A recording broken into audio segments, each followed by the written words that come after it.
കാണാൻ പറ്റിയ ഓണം ഉണ്ണണം എന്ന് നമ്മൾ വെറുതെ പറയുന്നതല്ല. അത് നമ്മൾ ഏറെ കുട്ടിക്കാലം മുതൽ നമ്മുടെ ആ പഴഞ്ചൊല്ലറിയാത്ത ഒരു കുഞ്ഞു കുട്ടി പോലും ഉണ്ടാവത്തില്ലായിരിക്കും, തീരെ ചെറിയ കുട്ടികളല്ലാതല്ലേ. അപ്പൊ അതിന്റെ അത്ര പ്രാധാന്യം ഉണ്ടെന്ന്. നേരത്തെ ഹാഷ്മി പറഞ്ഞല്ലോ ഒരു പ്രേക്ഷകന്റെ കമന്റ്, അദ്ദേഹം ഈ 75 എന്നൊക്കെ പറയുന്നത് കുറച്ചുകൂടെ പഴയ കാലത്തെ കാര്യം. അന്ന് യഥാർത്ഥത്തിൽ ഓണം എന്ന് പറയുമ്പോൾ അത് മറ്റൊരു ഫീലായിരുന്നു. അത് പിന്നീട് അദ്ദേഹം തന്നെ വ്യക്തമാക്കുന്നുണ്ട്. അതായത് ഈ കർക്കിടക മാസം എന്ന് പറയുന്നത് പഞ്ഞമാസമാണ്. ആ സമയത്ത് പട്ടിണിയൊക്കെ ഉള്ള ഒരുപാട് കുടുംബങ്ങളുണ്ടായിരുന്നു. ഇപ്പം നമ്മൾക്കത് അറിയില്ല, ഇപ്പോഴത്തെ കുട്ടികൾക്കും അതറിയില്ല. പക്ഷേ ഓണം എന്ന് പറയുമ്പോൾ അതെല്ലാം മാറി എല്ലാവരും 2 നേരം ഭക്ഷണം കഴിക്കുന്ന സമയമാണ് ഈ ഓണം. അങ്ങനെ ഒരു കാലം ഉണ്ടായിരുന്നു. അതെ, അതുകൊണ്ടാണ് അദ്ദേഹം അത് പറഞ്ഞതെന്ന് അദ്ദേഹം വ്യക്തമാക്കി. തീർച്ചയായിട്ടും അങ്ങനെയാണ് ഈ ഓണം എന്നൊക്കെ ഒരു സങ്കല്പം അതിൻ്റേത് കൂടിയാണ്. പേരാണ് ഓണം എന്ന് നേരത്തെ പറഞ്ഞിട്ടുണ്ട്. എന്ന് പറഞ്ഞാൽ ഇപ്പം നമ്മൾ കാലം മാറുമ്പോൾ അതിന്റെ വാല്യൂസ് മാറും, രീതികൾ മാറും, ശീലങ്ങൾ മാറും. അങ്ങനെ മാറിയ ശീലങ്ങൾ മാറിയ കാലങ്ങളിൽ ഓണവും മാറും, സ്വാഭാവികമായിട്ട് മാറും. അപ്പൊ നമ്മൾ നമ്മുടെ കാലത്തെ ഓണമാണ് മഹത്തായ ഓണം എന്ന് നമുക്ക് തോന്നാം, പക്ഷെ അതൊന്നും വാശി പിടിക്കാൻ പാടില്ല അല്ലേ.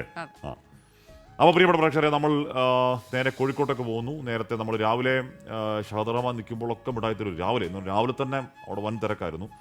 അപ്പോൾ ഇപ്പം മിഠായിത്തെരുവിൽ SM സ്ട്രീറ്റിൽ നിൽക്കുന്നത് സാക്ഷാൽ Deepak ധർമ്മടമാണ്.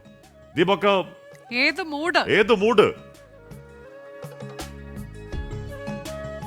Onam mood, Holi mood, sari mood, purchase mood. ഇതാ നമുക്ക് കാണാം SM സ്ട്രീറ്റിലെ പർച്ചേസ് മൂഡിലാണ് ഇപ്പോൾ ഉള്ളത്. ഇതാ ഓരോരുത്തരോടും ചോദിക്കാം, എല്ലാം പർച്ചേസ് ചെയ്ത് കഴിഞ്ഞോ ചേട്ടാ? എന്താ അവസ്ഥ? ചേട്ടൻ ഇതാ പർച്ചേസ് ചെയ്യാൻ ഓട്ടത്തിലാണ്, ഇപ്പൊ സംസാരിക്കാൻ നേരമില്ല. ചേച്ചിയോട് ചോദിച്ചു നോക്കാം, അവിടുത്തെ പർച്ചേസിംഗ് ഒക്കെ കഴിഞ്ഞോ? എന്താ അവസ്ഥ? തുടങ്ങി പകുതിയായിട്ടുണ്ട്.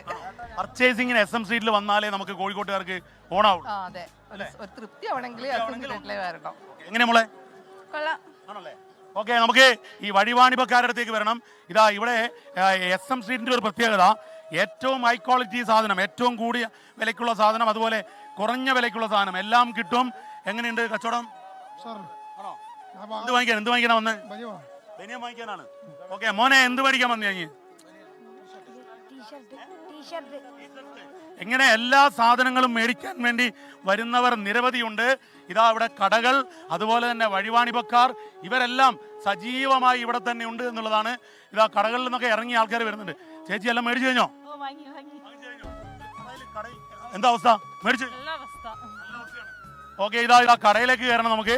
എങ്ങനെയാണ് കടയിൽ? ഭയങ്കര കച്ചവടമാണോ ഇവിടെ? ഈ SM സ്ട്രീറ്റില് തുണികള്, ചെരുപ്പ്, വള, മാല എല്ലാം വാങ്ങാൻ വരും. എങ്ങനെയുണ്ട് ഓണം മൂഡ്? ഭയങ്കര പർച്ചേസ് മൂഡിലാണ്. പരീക്ഷയ്ക്ക് ശേഷം നല്ല തിരക്കുണ്ട്. ഈ മഴ കച്ചവടത്തെ പൊതുവെ ബാധിക്കുന്നുണ്ട്? അതുണ്ട്, ലോങ് നിന്നൊക്കെയുള്ള കസ്റ്റമേഴ്സ് കുറച്ച് മിസ്സാകും, പക്ഷെ ഇന്ന് വലിയ കുഴപ്പമില്ല. Thank you. ഇതാ ഓണം മൂഡിലേക്ക് പോകണം. നമുക്ക് ചെറിയൊരു കുട്ടി, മോനെ എന്തൊക്കെയാ മേടിച്ചെന്ന്? ആണോ? എത്ര പൈസ പൊട്ടിച്ച്? 1000. SM സ്ട്രീറ്റിൽ പൊതുവെ വില കുറവല്ലേ?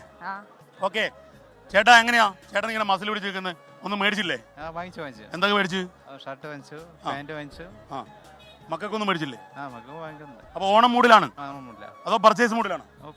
എല്ലാ മൂഡിലുമാണ്. ഓക്കെ, ഇതാ നമുക്ക് ഇനിയും നമ്മളെ പ്രേക്ഷകരായിട്ടുള്ള കുറെ പേര് ഇവിടെ ഉണ്ട്. അവരോട് നമ്മൾ സംസാരിക്കേണ്ടതുണ്ട്. ചേച്ചിയൊക്കെ മേടിക്കാൻ പോവാ. ചേച്ചി ഓടിപ്പോയി കളഞ്ഞ്. ഇതാ ഇക്ക, ഒരു മിനിറ്റ് ഇക്ക പോലെ. ഇക്ക ഇതാ എങ്ങനെയുണ്ട്? ഓണം മൂടാണോ? ശരി, എങ്ങനെ ഇത്താ? ഇതാണ് നമ്മളെ അവസ്ഥ. ഹാഷ്മി കാണാം, ഇതുപോലെ ആവേശകരമാണ് ഇവിടെ. പർച്ചേസ് മൂഡ് പൊളിക്കുകയാണ് SM സ്ട്രീറ്റിൽ. ഇതാണ് അവസ്ഥ. ഹാഷ്മി, ദീപക്, ഞാൻ റിനുവിനോട് ചോദിക്കുകയായിരുന്നു, കുടുംബത്തിൽ പുതിയൊരു അംഗം വന്ന സന്തോഷം. അപ്പം ദീപക്കിനും ഇക്കുറി കുടുംബത്തിലേക്ക് പുതിയൊരു അംഗം വന്ന സന്തോഷമുണ്ട് അല്ലേ? ഓണമാണ് വിവാഹശേഷം. തീർച്ചയായിട്ടും. അതെ, ആദ്യ ഓണമാണ്. അതുകൊണ്ട് തന്നെ ഒരു ഉണ്ടായിരുന്നു, ഒരു ഫാമിലി മൂഡ് ഉണ്ട്. അതുകൊണ്ട് ഓഫീസിലെ തിരക്കിനിടയിലും എല്ലാ സാധനങ്ങളും മേടിച്ചു കഴിഞ്ഞു ഹാഷ്മി.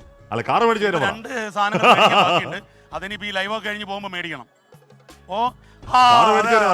ഞാനല്ല, ഭാര്യയാണ് കാറ് മേടിച്ചത്. അവൾ പഴയ കാറ് മാറ്റി. അതെ, കാറിന്റെ കാര്യം എങ്ങനെ അറിയോ ഹാഷ്മി? ഇപ്പൊ ഈ ഓണം ഓഫറൊക്കെ ഉണ്ടല്ലോ. അപ്പം ഗോകുലം ടാറ്റ മോട്ടോഴ്സിൽ നിന്ന് ഒരു കാറ് പുതുതാക്കി, അതായത് പഴയ കാർ കൊടുത്ത് പുതിയ അങ്ങനെ പറയുന്നത് ശരി. അപ്പൊ എന്നാലും ഒരു പുതിയ സന്തോഷം, ഒരു പുത്തന്റെ സന്തോഷം. അതെ, ഞങ്ങൾക്കുള്ള ഓണ സമ്മാനം അവിടെ നിന്ന് പാർസൽ ചെയ്തേക്കൂ. അനുജ.